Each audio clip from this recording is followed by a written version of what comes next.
Welcome back to another episode of Leading Beyond the Spreadsheet, the leadership podcast for analytically minded leaders who want to balance their technical expertise into embracing and excelling with the people part of work. I'm your host, Kris Liebau, owner of Action and Ease Leadership Coaching.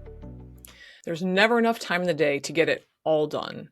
You have work you need to do. You need to support your team and their work and their growth amidst a jungle of competing priorities that may be unclear, have unclear goals and objectives, mixed with the desire to procrastinate, being overcommitted, insufficient delegation, trusting others, work-life balance, inefficient meetings, continuous interruptions, lack of time to focus, and just a lack of mental energy in general.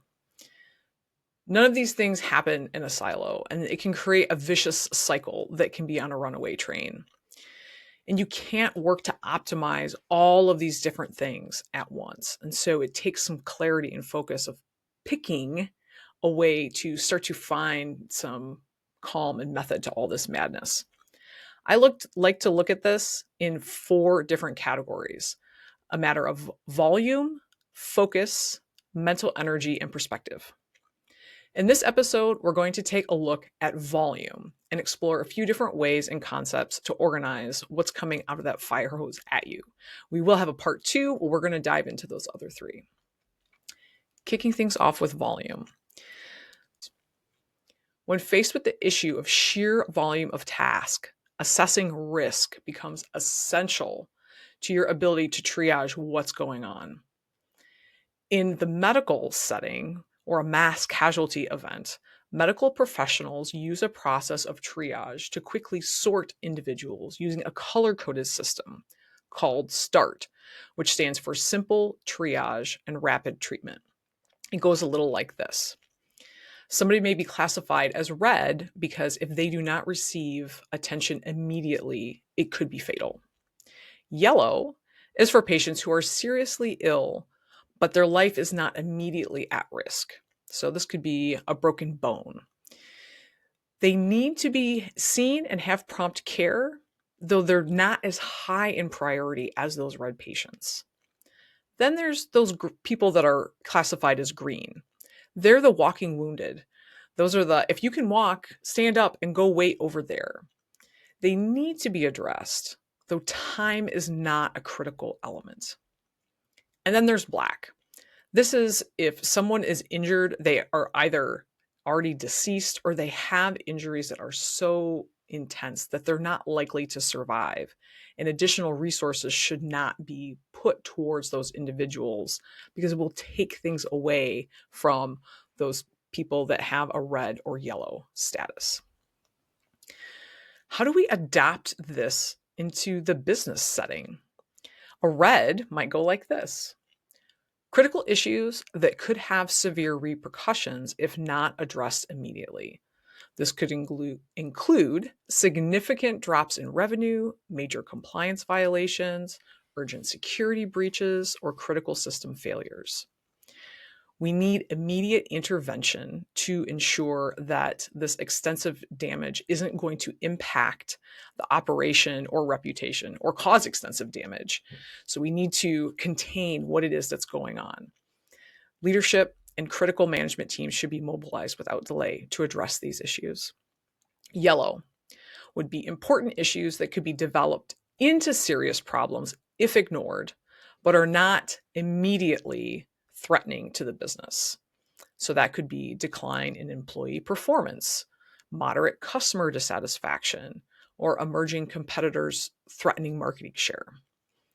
These are the things that we need to address and put together some plans, make sure that they're not going to escalate. So these are the things that we want to prioritize and we want to monitor closely to see how things are changing.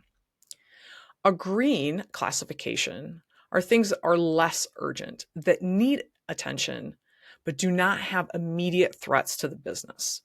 This could be routine operational inefficiencies, minor employee grievances, or standard maintenance of IT systems. Things in this green category can be scheduled for regular review and addressed in routine operational meetings. Again, they require monitoring and gradual improvements, though they're not our primary focus though essential to the business. The black category, these are things that involve what sometimes, right? Sometimes we just need to say, hey, this is not the direction we need to go. We're not going to commit additional resources to these projects at this time. They may be things that are important to consider in future planning, and they're the things that need to be set aside to be reevaluated at a later time. But they're not something that requires immediate attention or that we should be leveraging resources on.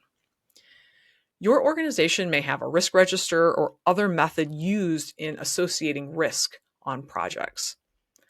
How can you leverage those systems or something like this START program in order to find clarity on what needs to be done when? By now, some of you may have thought, this kind of sounds a little similar to that Eisenhower Matrix. For those of you who are unfamiliar with that, the Eisenhower Matrix is a simple yet effective tool for time management and prioritization that helps people make the most of their workday by categorizing things based on urgency and importance. Urgent tasks are those that require immediate attention. Important tasks are those that contribute to long-term mission and goals. One of the biggest differences between these two, other than color and shape, is that the Eisenhower Matrix brings in an aspect about delegation. So let me walk through these 4 quadrants that we find in the Eisenhower Matrix. The first quadrant is classified as urgent and important. It's the do matrix. Tasks that need immediate attention and are crucial for business or career. So crises, deadlines, critical meetings, right? The stuff that you need to do personally. The second quadrant is not urgent but important. These are the things we need to plan to do. They're important for long-term success, but don't have immediate deadlines. Stuff like strategic planning, relationship building, personal growth. These are things where we can schedule in time in order to make sure that things aren't escalating. These are the things that you want to put on your calendar to do. Quadrant 3 are for urgent but not important tasks. This is what they call the delegate quadrant. These are tasks that require immediate attention, but do not necessarily contribute to your personal or business goals. These could be certain meetings, phone calls, or reports. Delegate these tasks when possible. It frees up time for you to do the things that you personally need to do in those first 2 quadrants. The fourth quadrant is not urgent and not important. These are the things that need to be eliminated. Trivial busy work, certain emails, time-wasting activities. Identify those things that are eating into your capacity that are not having the return on investment. No matter what system you use, whether it's been mentioned in this podcast or not, the trick is to continue to do this routinely. You need to regularly review tasks and categorize them into one of these 4 quadrants or assess them. Make sure that you are doing the things that only you can do. If there's an opportunity to train somebody else or get somebody else involved in those, identify those activities and find the people that need to be cultivated, trained, or that can do those already today. One of the things to watch out for with some of these quadrant 3 and 4 tasks that other people can do is that they can be really tempting because maybe they are small, quick things and they can feel really satisfying when you're having a tougher time working through some of those quadrant 1 and quadrant 2 types of things. So be careful that you don't take the bait and those thoughts of, oh, it'll just be easier if I do it. This is where we work to build the capacity within the rest of our organization and develop some of those new leaders and technical expertise. Regardless of what system you choose or blend, make it your own. Make this something that works for you. The key is the consistency in which you do it. Making this process something that is non-negotiable, and whether it's assessed daily, weekly, is this something that you are doing solo by yourself? Or is this something that's important as a part of a stand-up meeting that's done with a group at a regularly defined interval? The other element of this is just because you've gone through and done the activity and it makes sense in your head, you need to make sure that you're sharing it with the team, with the other people that are helping, so that they understand the context of what this means within the organization and how that impacts their priorities and other things that they have on their plate. Regardless of how you triage or categorize all of these things, again, it's clear that we can't do it all. And we need to have this risk-based idea in how we move forward. This all sounds well and good. It can be incredibly satisfying to put everything into a nice little category or assign it a color. What we have done at this point is really truly based on facts and data. It doesn't necessarily take into account the emotion or motivational side of this. Communicating to somebody that their project is no longer the top priority, that something has shifted, that something has changed, can be really uncomfortable. And that's sometimes where these things start to fail, is that despite the fact that we've done this analysis, we have issues in communicating that. So I encourage you to do these things in a very compassionate way and to be clear. We have the opportunity to use the context to help others see where things fit within the organization so that they can begin to have some of the clarity that we have. This is one of the challenges with some of the expert bias that we've talked about in previous episodes, is that we've gone through and chewed this and we have that clarity, though we haven't necessarily communicated this to our teams. So how can you use these types of tools in order to communicate the priorities, to have these facilitated discussions, and to continue to do this throughout periodically? Just because you've gone through and done this activity and communicated it out one time, please keep in mind that this is an ongoing exercise. This is not a one-time activity. And we need to make sure that we're making time to come through and revisit this periodically and continue to communicate with those people as time goes on and things change. It can take a while to turn this and steer the ship if it needs to move in a different direction. Though if we use clear communication more frequently, it's easier to keep things on track than making a big, massive turn. One of the other things sometimes that happens after we've completed this type of activity, it feels like things are now in order, and we may have the tendency to take on more because we don't have this big feeling of overwhelm. So it's a bit of an art in order to do this and then stick to this process and make sure we don't take on a whole bunch of new things. New requests are going to come in, and we need to make sure that we're using this process in order to categorize them appropriately so that we don't go off on that squirrel tangent. Perhaps you've heard of a yes to one thing is a no to something else.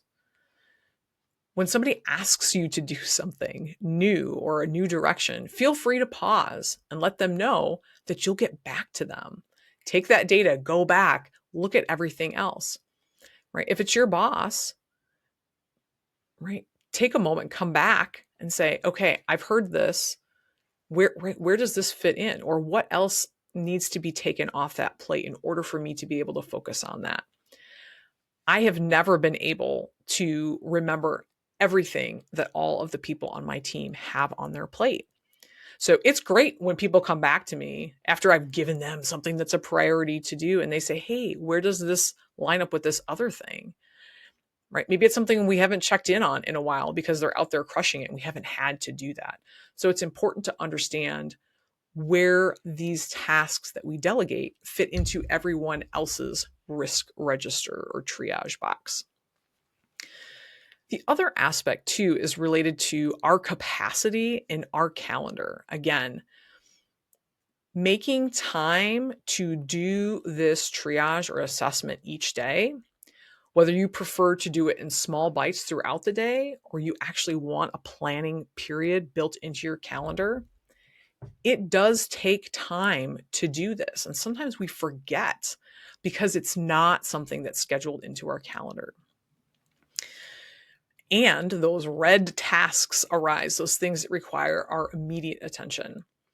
So I will mention a previous episode that I've shared about the concept of personal duty cycle, because now you've identified priorities and you may feel like you can go and plan out 100% of your waking hours in order to focus on that.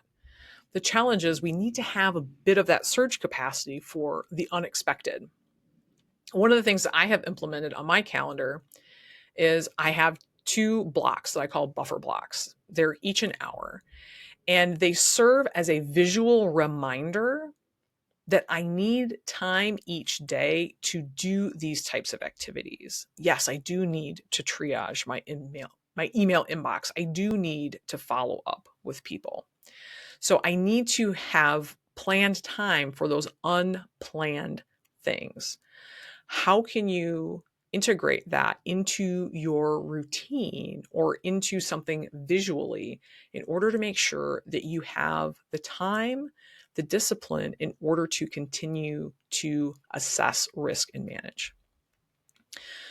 The issue of the volume of work is, well, a big part of what we deal with. And we also face the constant flow of information that comes at us: email, text, direct message, meetings, personal interactions. The 3 other elements of getting things done that I mentioned earlier are around clarity and focus, managing mental energy and perspective. We're going to dive into those in part 2 of this episode. In that one, we're going to see that the Venn diagram of all of these, it really does overlap. Though by breaking it out into these 4 categories and exploring them separately, you may gain insight as to which area is the biggest challenge that holds the greatest opportunity.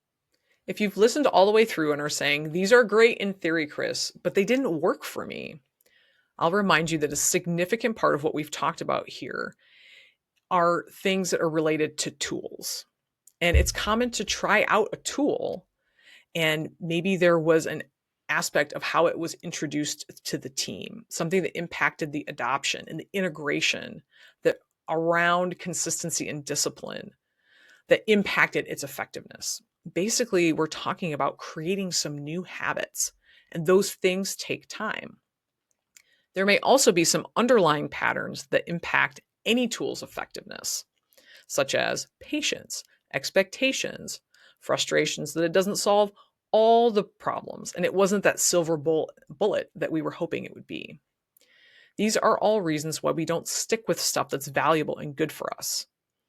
The other challenge is maybe it's only addressing a symptom of a larger issue. If you have a pain in your knee, your first inclination is that there's something wrong with your knee.